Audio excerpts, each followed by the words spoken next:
안녕하십니까.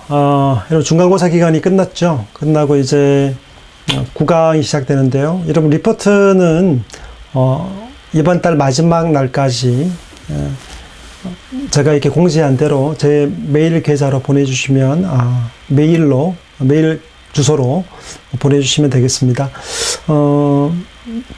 중간고사가 없기 때문에 기말고사 때 여러분이 PPT 자료들을 잘 확보해 두셨다가 응시하시면 될 것 같고요.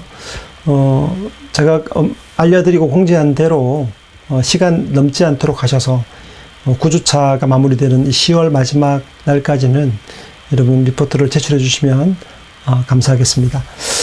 오늘은 이제 중간고사 끝난 9번째 시간입니다. 종교란 무엇인가의 9강 힌두교로 넘어옵니다. 동방의 삼종교라 일컬어지는 유불선, 불교, 유교, 도교 전에 서방에서 이루어진 어떤 세계관적 종교들과 동아시아와 동양에 있는 종교 사이에 사실 발상지기도 하잖아요. 불교의 발상지가 인도이기도 해요. 그래서 힌두교가 불교를 섭렵하고 그것을 포함해내기도 합니다만 어쨌든 이 힌두교에 대한 내용들을 먼저 한번 살펴보고 가는 것이 유익하리라고 생각이 듭니다. 우리가 사는 어떤 지역에서 힌두교를 접하기는 쉽지 않죠.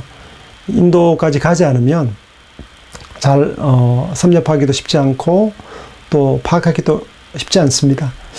그렇지만 인도라는 세계가 부상하고 있고 이제 경제나 또 군사력 부분에서나 여러분이 마주쳐야 될 사람들이 인도 사람들이 될 확률이 점점 높아져 가고 있어요.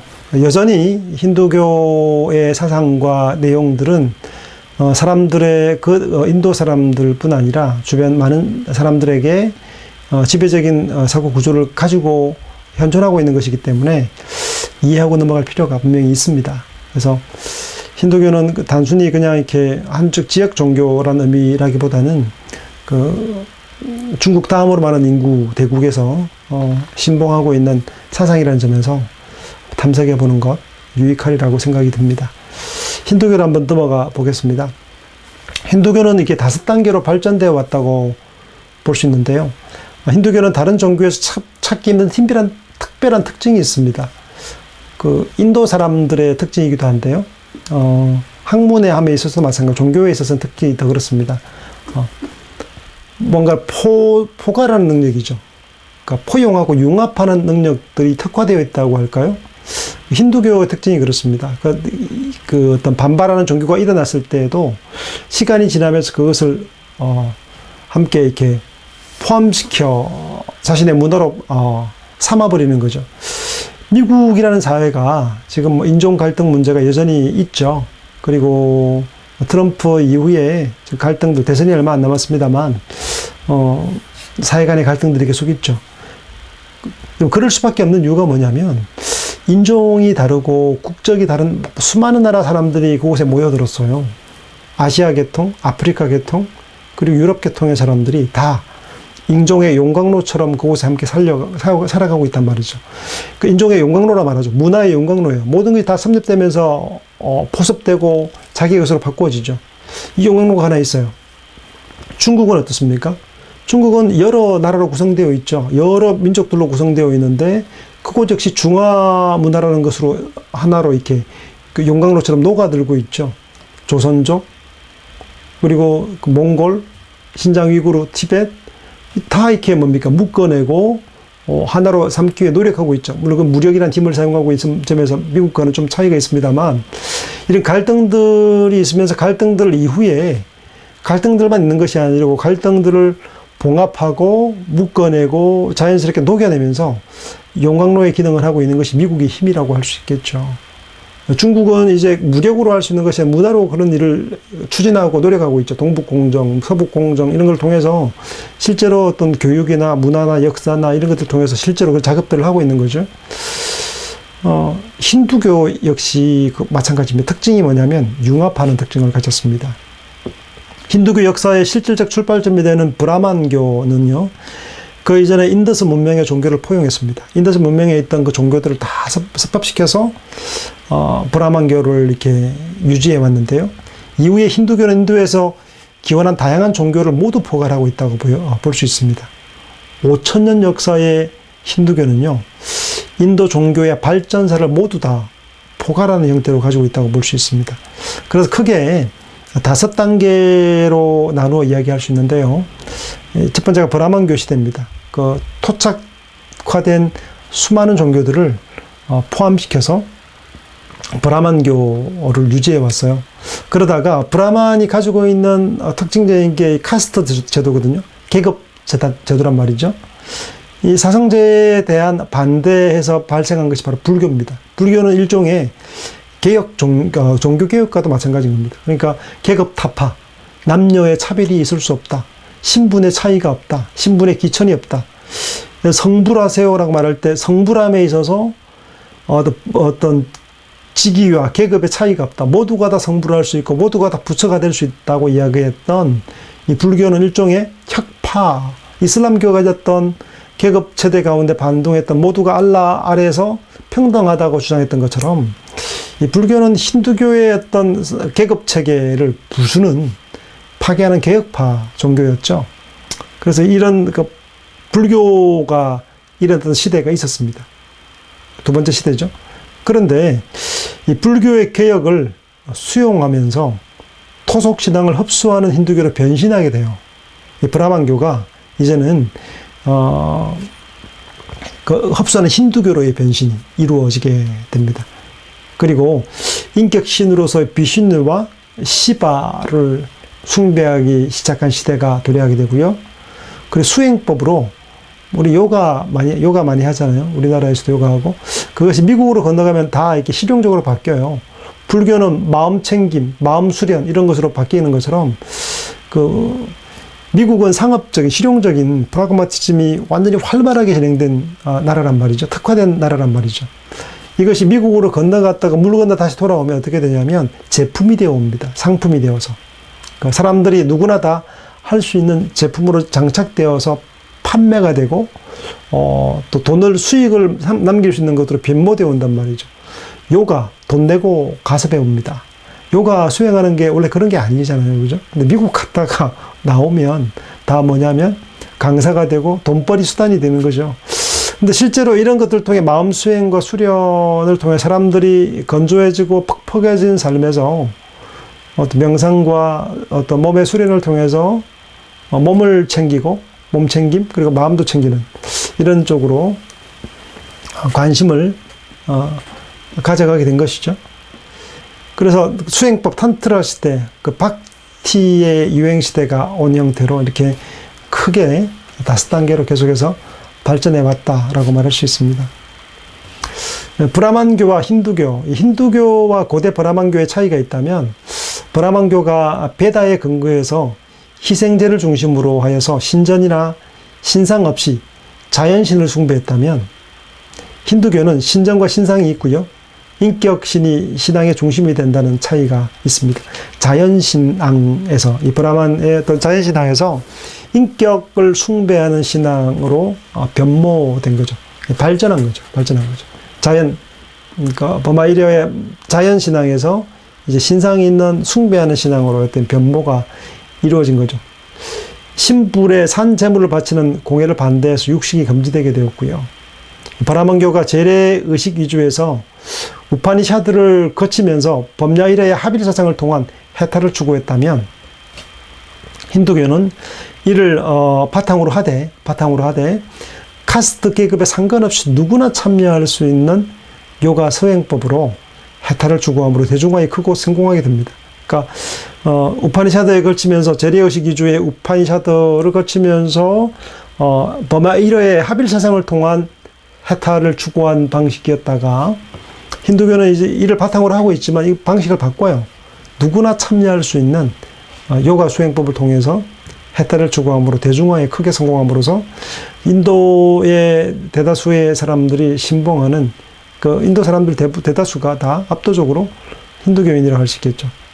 이런 힌두교를 포용성의 특징이기 때문에 과거의 종교에 대한 존중하면서도 새로운 문화를 받아들이는 용광로와 같은 특성으로 자연스럽게 확장되고 진화되어가는 종교라고 말할 수 있겠습니다.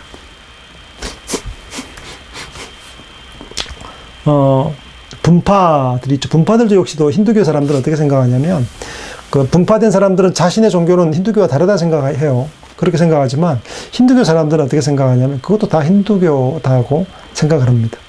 인도에서는 불교, 자이나교, 시크교조차도 아주 이렇게 금욕적인 형태의 시크교조차도 자이나교 같은 금욕적인 종교조차도 힌두교의 한 분파로 바라보는 시각이 지배적입니다.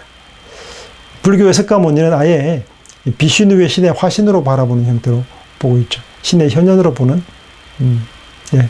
그 자이나교는 독자적인 신과 규율을 고수하면서도 힌두교 경전이나 신을 일부 받아들였습니다. 시크교는 아예 힌두교와 이슬람을 합쳐서 만든 종교가 바로 시크교죠.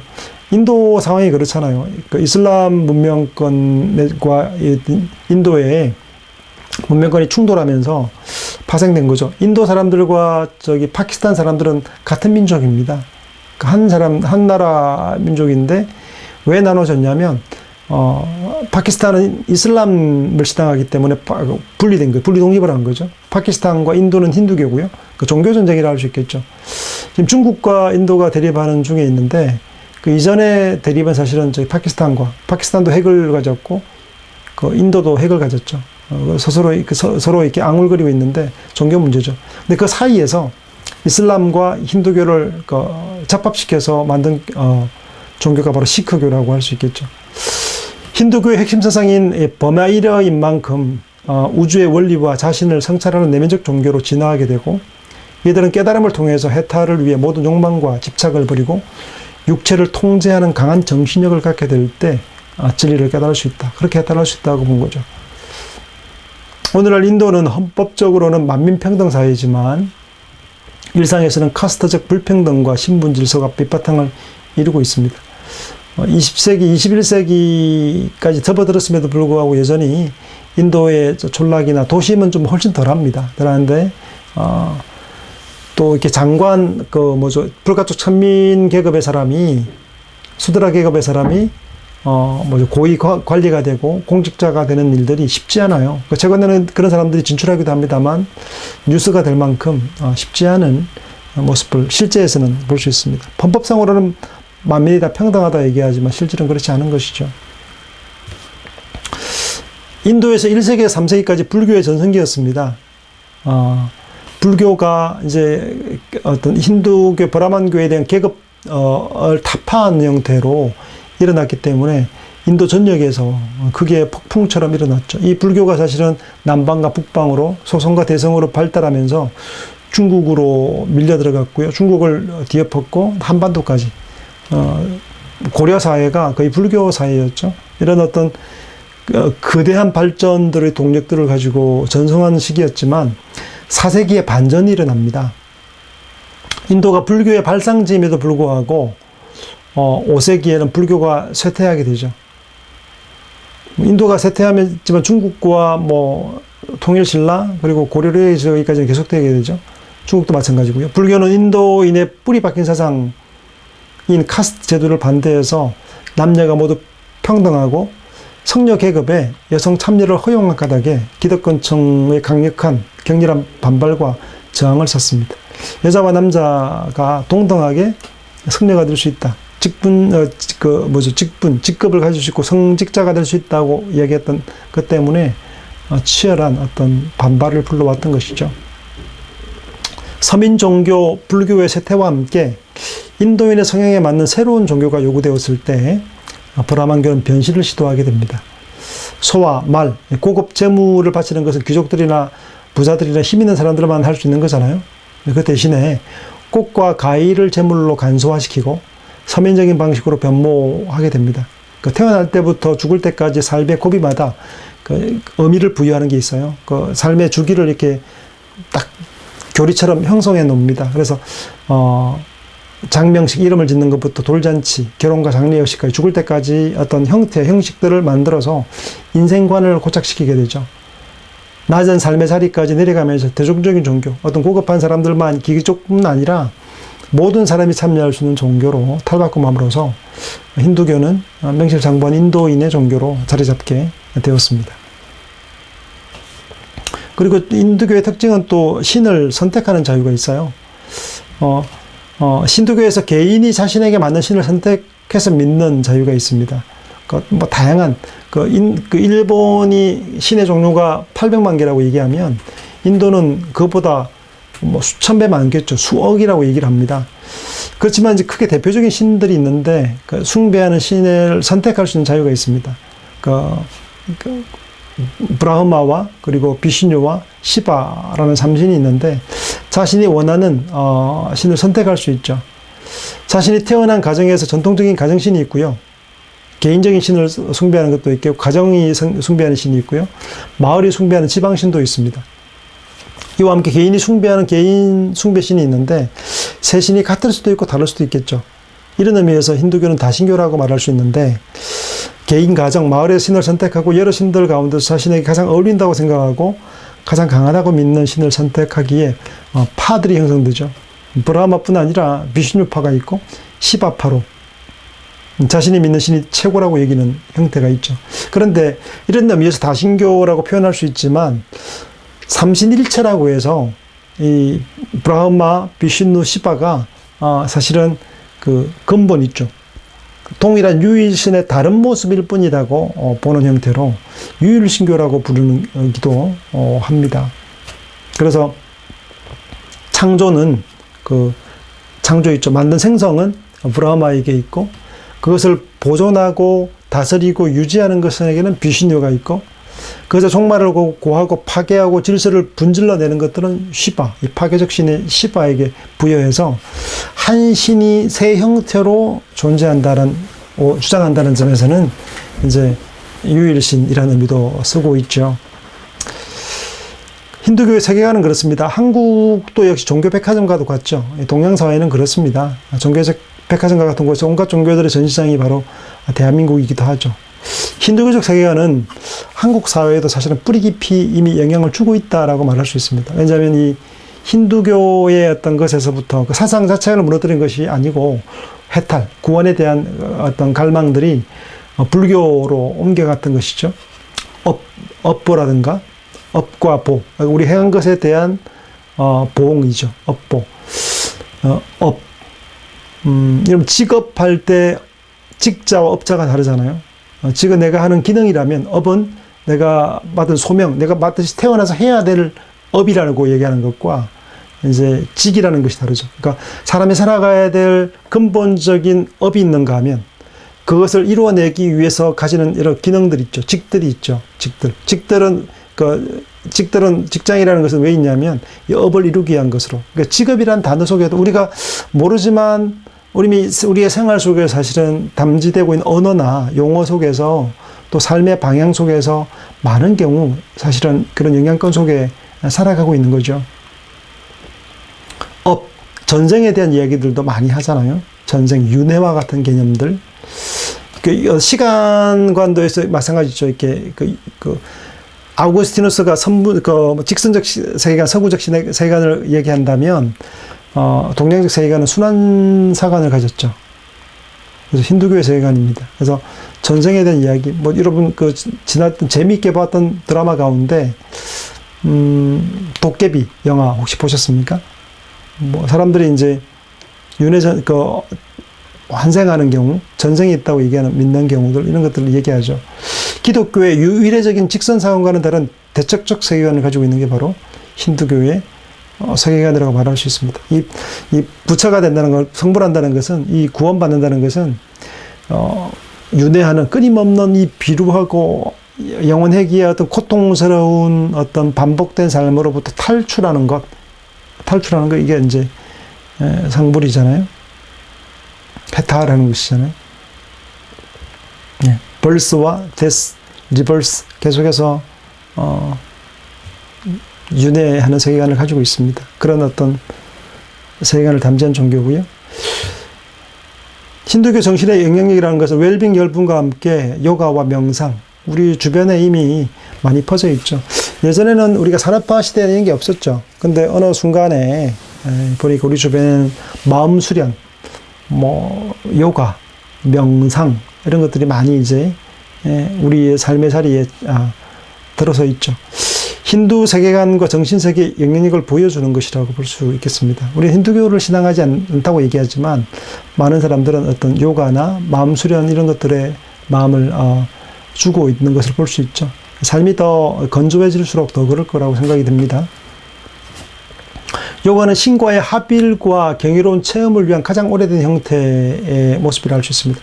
해탈을 위한 방법인 거죠. 대중화된 방법입니다. 그러니까 고성들이나 아니면 오랜 수련을 하는 사람들만이 해탈에 이를 수 있는 것이 아니라 요가라는 방법을 통해서 신과의 합일 그리고 경이로운 체험들을 할 수 있다고 보는 거죠. 누구나 다 그렇게 할 수 있다고 보는 겁니다. 리그베다에서 말하는 결합, 단련의 의미로 요가를 언급하고 있는데요. 우파니샤드는 명상을 통해 몸과 마음의 고통과 사고에서 벗어나 깨달음에 이르는 법, 진정한 자기를 획득하는 방법을 요가라고 정의하고 있습니다. 요가에는 세 종류가 있습니다. 지혜의 요가가 있고요. 경건의 요가가 있고 행위의 요가가 있는데 아무 집착 없이 소유욕, 지배욕, 이기성을 버리고 초월적으로 행하는 순수 사랑행위라고 얘기할 수 있겠죠. 지혜의 요가와 경건의 요가는 모두 행위의 요가로 기결되어야 한다고 바가바드 기타에서 얘기를 하고 있습니다. 하타 요가라고 있습니다. 그러니까 현대에 유행하는 요가들은 거의 대부분 하타 요가에 속한 요가인데요. 13세기에서 17세기 탄트리즘이라고 그러죠. 육체를 예찬하는 겁니다. 요즘 건강이 있죠. 건강에 대한 몸의 수련을 통해서 이제 마음을 이렇게 해탈에 이르게 할 수 있다라고 생각하는 것인데 육체를 예찬하는 것이죠. 그 하타 요가로 발전하게 되는데 인간의 육체는 곧 신의 몸이기 때문에 육체는 즐거움과 원성의 획득의 원천입니다. 그래서 이 당시 17세기까지의 탄트라의 어떤 탄트리즘은 그러니까 어떤 쾌락적인 그러니까 육체의 즐거움이라든가 이런 것들을 많이 강조하고 있습니다. 정화되고 건강하고 완전한 육체만이 신성의 순수 의식을 구현할 수 있다고 본 거죠. 오늘날 이제 웰빙 사회 그리고 몸을 대단히 중요하게 여기는 시대에는 딱 들이맞잖아요. 요가 유행하는 이유가 뭐냐? 몸을 근육을 풀고 몸을 관절을 이완시키고 건강하게 몸을 유지하고 하는 방법과 건강과 일치하기 때문에 건강의 어떤 욕망과 일치하기 때문에 유행하고 있죠. 근데 사실은 이 하타 요가에서 나온 것인데 몸을 어떤 굉장히 신의 몸으로 바라보는 것이죠. 신과의 합일의 육체가 없어서는 안 될 소중한 수단으로 파악하고 있는 것이죠. 몸 관리, 건강 정지를 위한 율동, 체조, 호흡법, 감정 조절법, 잠재력을 개발하는 것, 무한한 어떤 것들을 행할 수 있다고 여겨지는 잠재력 개발 같은 이런 것들이 하타 요가에서 나온 것이라고 할 수 있겠습니다. 힌두교의 창시자가 사실 없죠. 말씀드린 것처럼 5단계를 거쳐오면서 이렇게 변모하고 발전되어 와서요. 특정한 경전, 성경처럼 또 꾸란처럼 특정한 경전도 없습니다. 그래서 특정 교리 체계와 조직도 없습니다. 그래서 규정이 참 힘들어요. 힌두라는 말이 사실 페르시아 무슬림들이 인더스강 유역 사람들에 대해서 불러다니는 게 힌두입니다. 힌두. 근데 인더스강 산스크리트인 신두에 대한 페르시아 발음이 바로 힌두인데요. 15세기 드라비디아인의 문화를 흡수해서 문명을 일으킨 아리안 계열의 사람들이 바로 이제 힌두라고 불리는 사람들이었습니다. 여기서부터 힌두교라는 명칭이 나오게 된 거죠. 그러니까 이슬람 사람들이 이제 무슬림 사람들이 아리안계의 사람들인데 그쪽 지역 인더스 강유 유역의 사람들을 가리켜서 힌두인이라고 부르는 거죠. 여기서부터 힌두라는 이름 힌두교가 나왔다고 볼 수 있겠죠. 인도인의 세계관을 결정하는 유래 사상에 근거하고 있는데요. 현재의 삶과 강의 행위, 그러니까 업과 카르마가 연결되어 있다고 보는 거죠. 업과 보가 연결되고 있다고 보는 거. 윤회로부터 벗어나는 해탈, 즉 구원의 길에는 3가지 길이 있는데 첫 번째는 뭐냐면 구원을 위한 길이 3가지가 있다고 얘기한 거죠. 하나가 집착을 버리고 도덕적 의무를 수행하여 해탈하는 길이 있습니다. 그러니까 집착을 다 내려놓고 도덕적인 의무를 수행하는 일을 통해서 구원받는 길이 있다고 본 거죠. 두 번째는 뭐냐면 직관적 통찰을 통해 참된 지식, 깨달음에 이르는 길입니다. 깨달음에 이르는 길.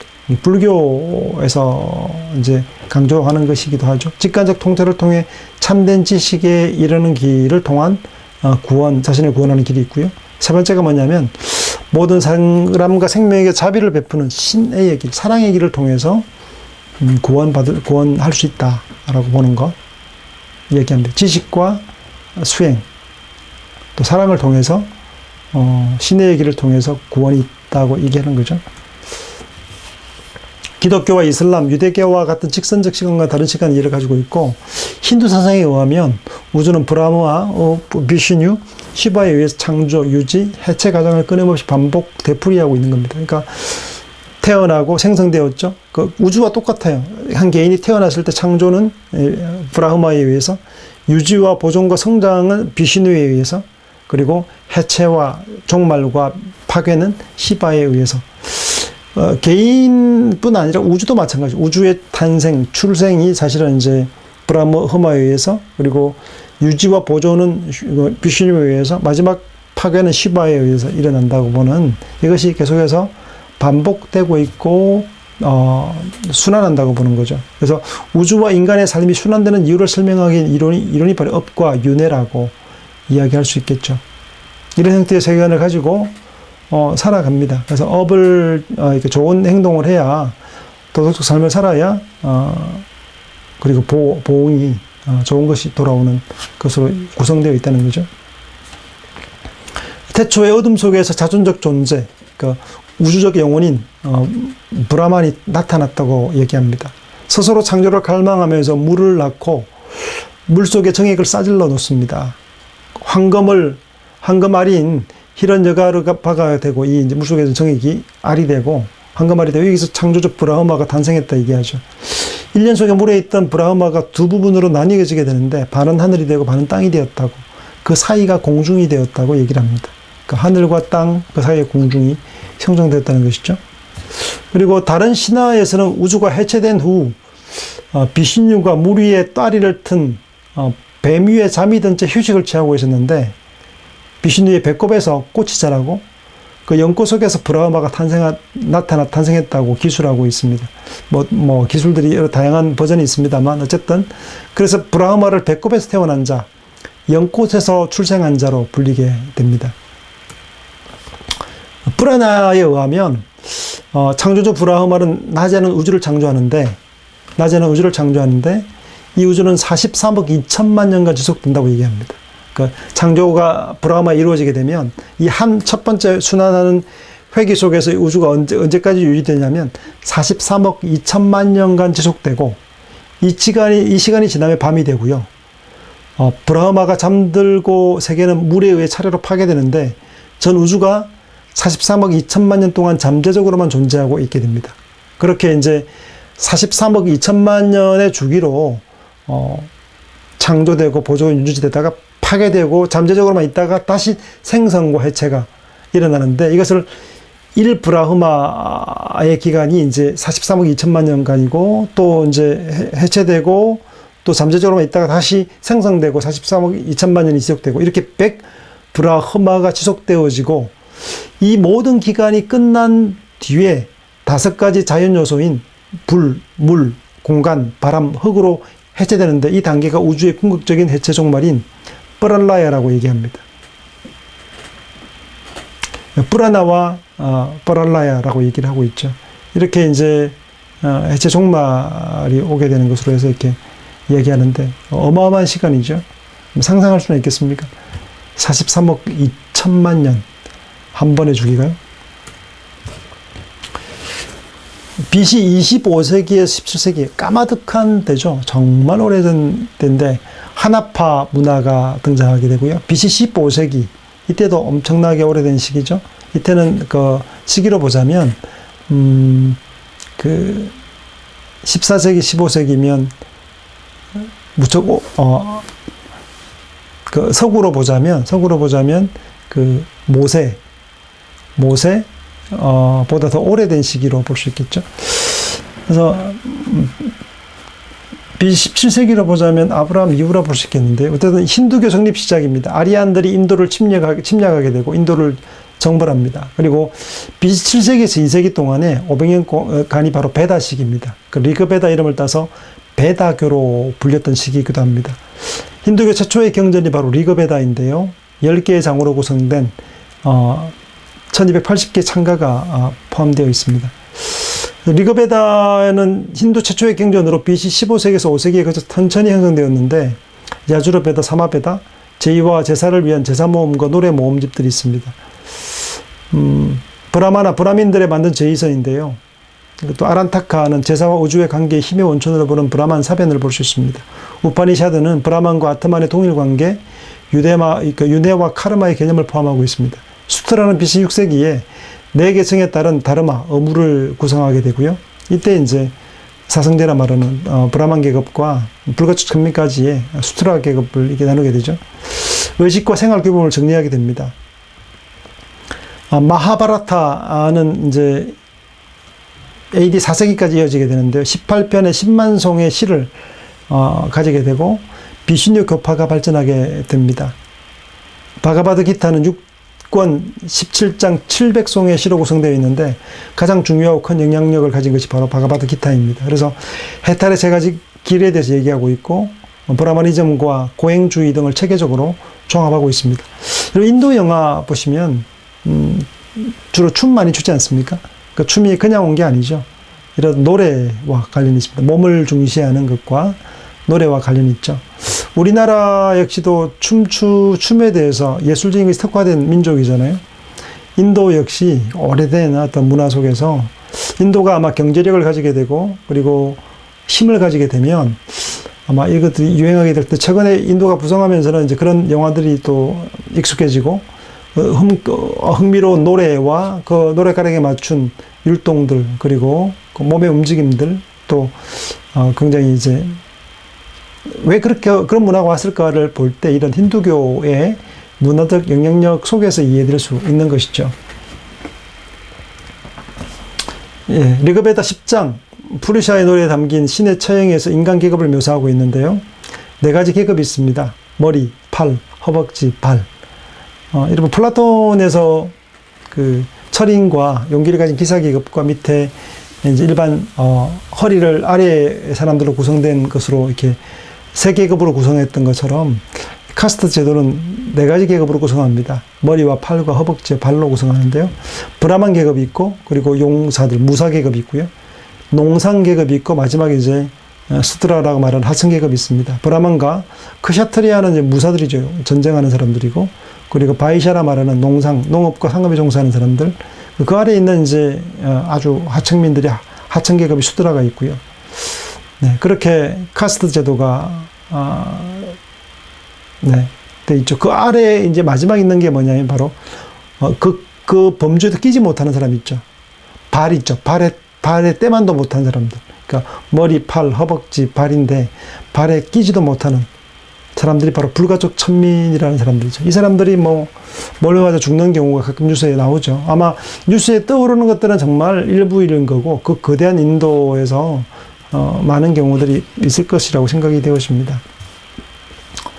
철저한 내계급과 계급에 따른 다르마, 어무의 통제 사회를 구성한 힌두교였는데 탄생에서 죽음에 이르기에는 수많은 통과 의례를 통해서 삶의 정화를 추구합니다. 각자가 주어진 어떤 업보 가운데서 주어진 그 계급들 가운데서 이제 삶을 정화하고 수련함을 통해서 구원의 길로 가는 것으로 인생을 그렇게 해석합니다.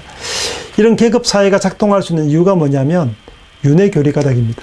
더 나은 생이 있다는 거죠. 더 나은 계급으로 태어날 수 있다는 거죠. 지금은 내가 얼마나 내게 주어진 이 운명적인 삶의 질서 가운데서 이제 충실하게 삶을 정화하고 그렇게 구도의 길을 걸어가게 되면 다음 생에 태어날 때는 더 나은 사람으로 더 나은 지위를 가지고 태어날 것이라는 기대 때문에 현세를 이제 쌈싸 먹는 거죠. 내가 이번 생은 틀렸어. 다음 생에 제대로 해보겠어.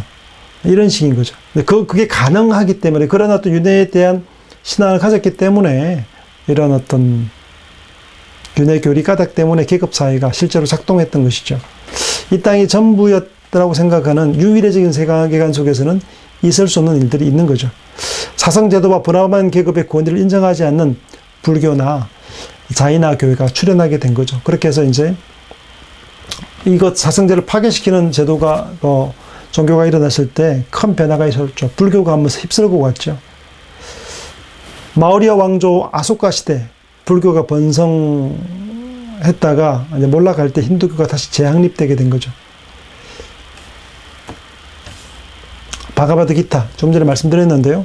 힌두교에 바이블이 있다고 얘기할 수 있다면, 물론 딱 특정된 경전이 없지만 경전이 있다라고 얘기한다고 얘기한다면 아마 바가바드기타라고 얘기할 수 있을 겁니다. 힌두교 사상의 정수를 담고 있죠.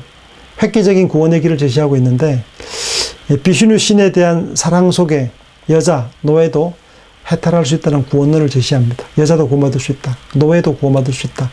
바가바드기타는 그래서 대중 속에서 사랑받는 것으로 퍼져갈 수 있게 된 거죠. 그래서 비슈누 신은 대중적 신앙의 대상이 되고 힌두교 2대 교파가 되었습니다. 그러니까 힌두교는 계속 발전한다고 그랬죠. 이전에는 그렇지 못했지만 이제 대중으로 불교 이후에는 불교의 어떤 것들을 섭렵하면서 이제 변모가 된 거죠.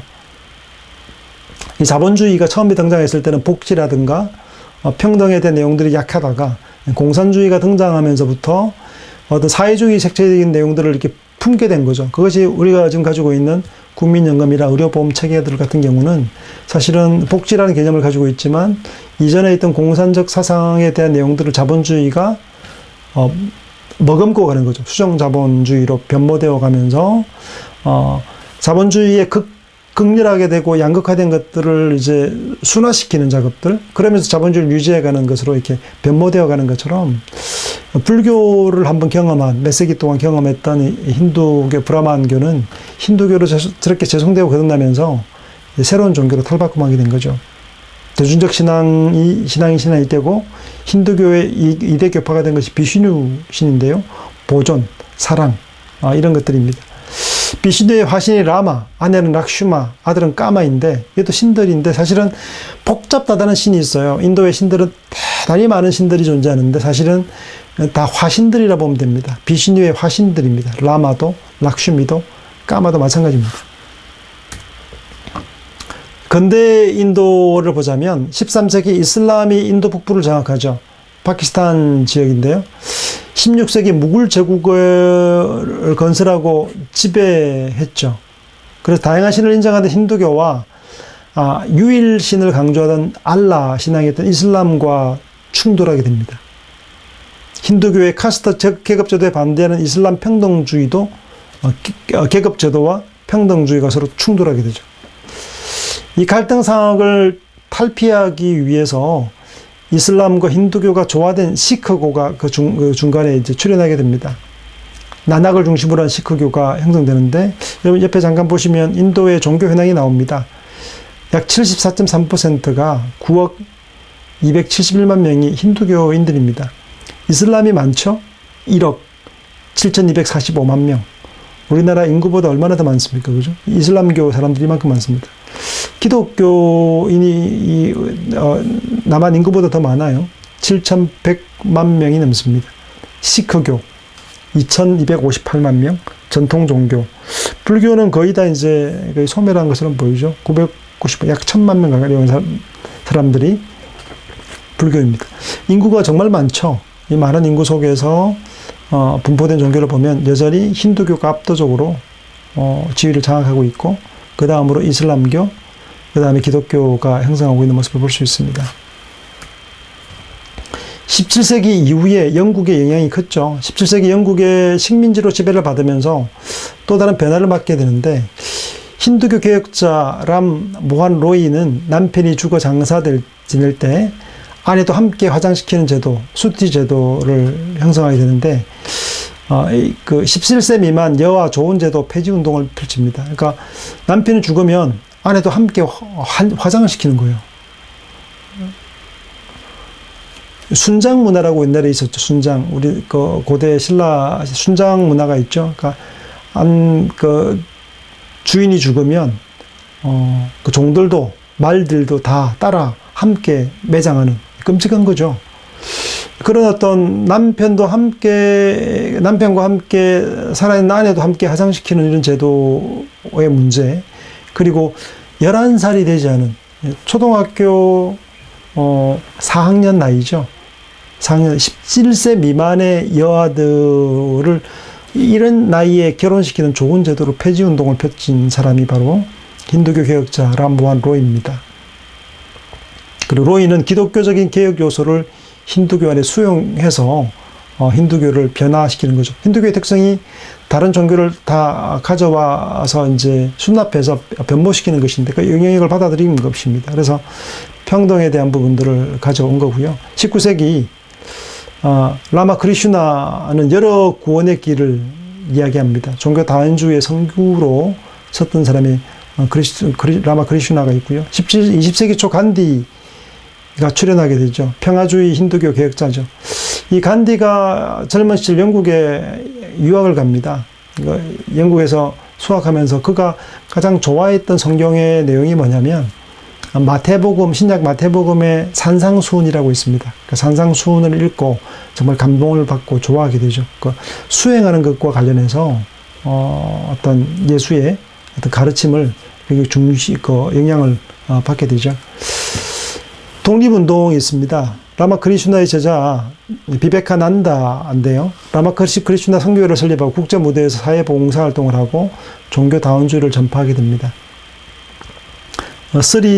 오로빈도 고세는 동서사상을 결합한 철학적 신비주의 운동과 종합 용화 수양법을 창안하고 인도 독립운동을 했던 사람입니다.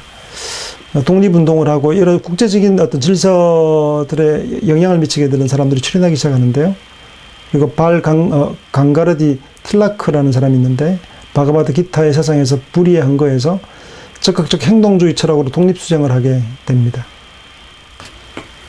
인도가 영국의 지배 아래에 있었잖아요. 오랜 세월 지배 속에 있으면서 영국이 인도에 못할 짓을 한 것이 정말 많습니다. 그런 어떤 불의에 맞섰던 간디로부터 시작해서 그 행동적으로 무장 투쟁을 했던 사람들도 등장하게 됩니다. 힌두교 관습을 보면 축제가 있습니다. 종교의식, 예배와 기도, 정화, 의례, 행진, 음악, 춤, 먹고 마심, 방탕도 막 먹고 막 저는 방탕도 하나의 어떤 관습 중 하나입니다.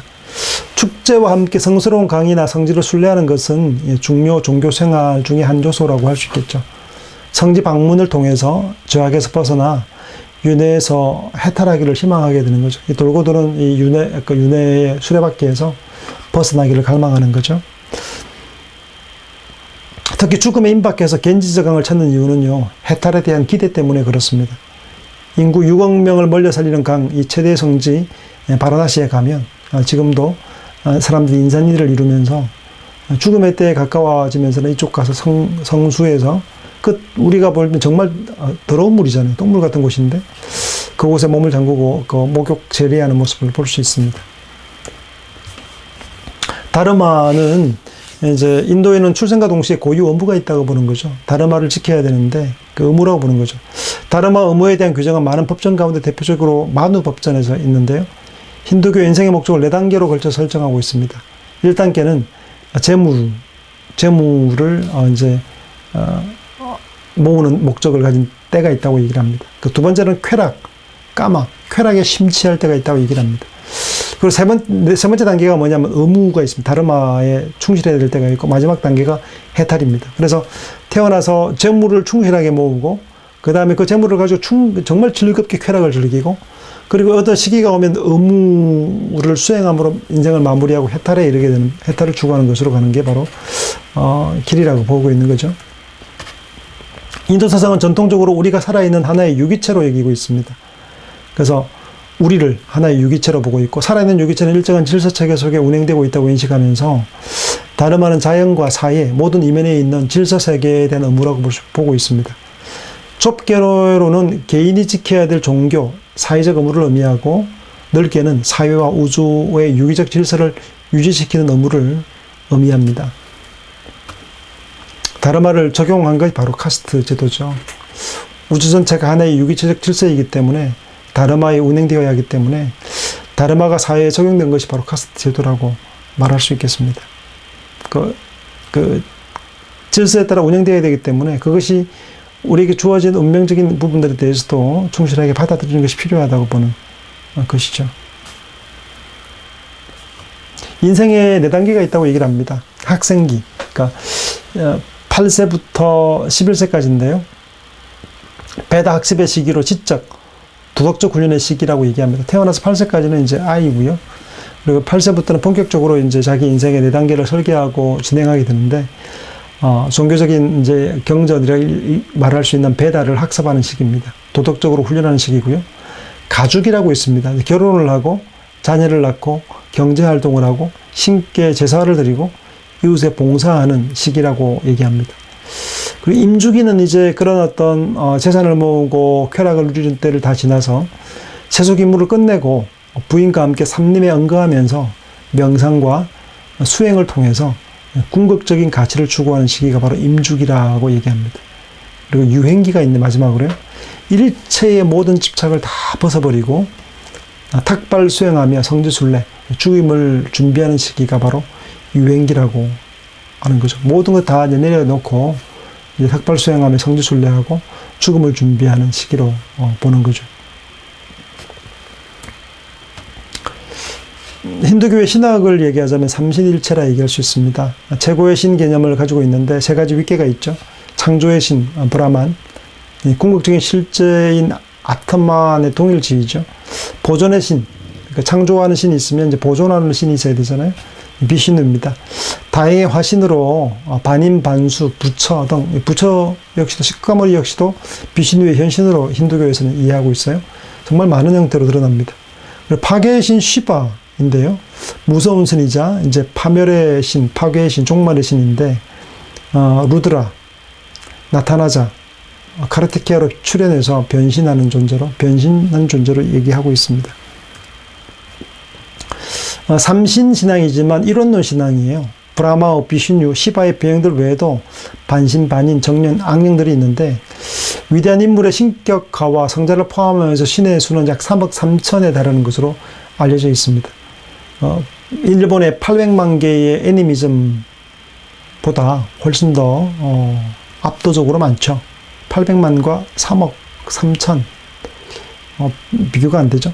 인도가 아마 경제적으로 부흥하게 되면 그 안에서 나올 어떤 캐릭터들이 얼마나 많을지 아마 통일되기가 어려운, 그러니까 문화적으로 언어적으로 통일되기가 정말 어려운 것인데 인도가 영국의 식민지 지배를 받으면서 언어적 통일, 영어로의 어떤 정말 많은 언어들이 존재하거든요. 인도에. 근데 그 식민 지배를 하면서 영국이 했던 큰 일들이 있죠. 철도를 건설합니다. 그러니까 획일화시킨 일도 모든 곳이 다 소통할 수 있도록 만들었고 또 하나가 언어의 통일을 가져왔죠.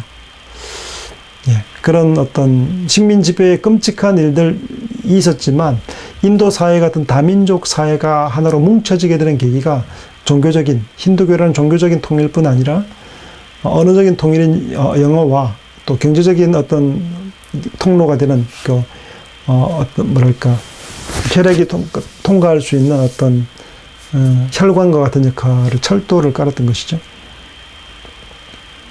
현상적으로 접하는 신들을 통해 신화를 이해하려는 일이 불가능하죠. 궁극적인 신은 하나이고 모든 존재에 내재한다는 것이 핵심이 신앙입니다. 힌두교를 정리하자면 이렇습니다. 그러니까 융합 종교. 힌두 경전에 따르면 신의 수가 3억 3천이 넘는다 말씀드렸죠.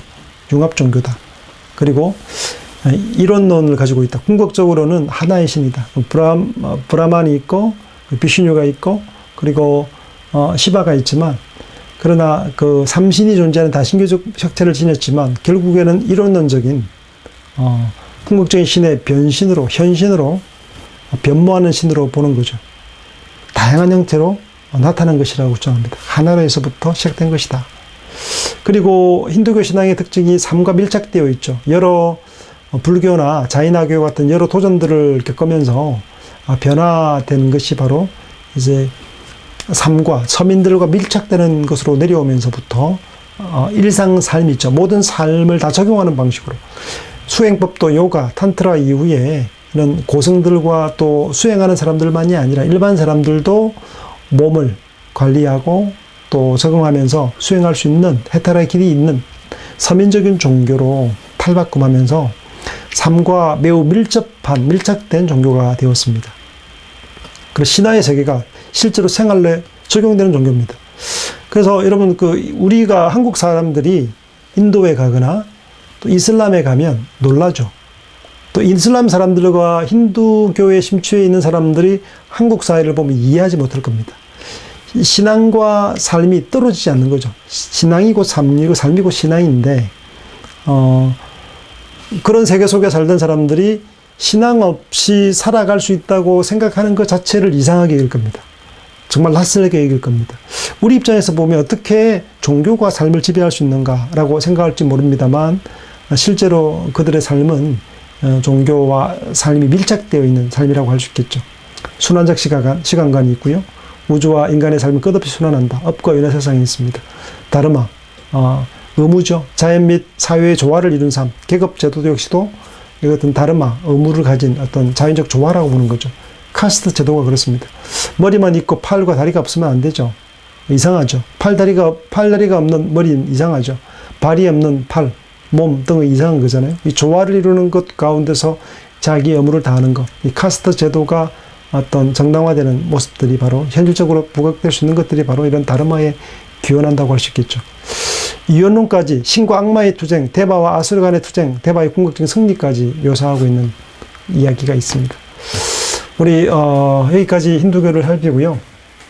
다음 시간으로 불교에 대해서 함께 살펴보겠습니다. 차례로 불교, 유교, 도교, 그리고 우리가 살고 있는 어떤 대한민국에는 어떤 종교들이 유입되었고 섭렵되어지고 있고 우리는 어떤 종교와의 관계를 속에 살고 있는가를 살펴보는 시간으로 차례로 살펴가 보도록 하겠습니다. 오늘 여기까지 하겠습니다. 수고하셨습니다.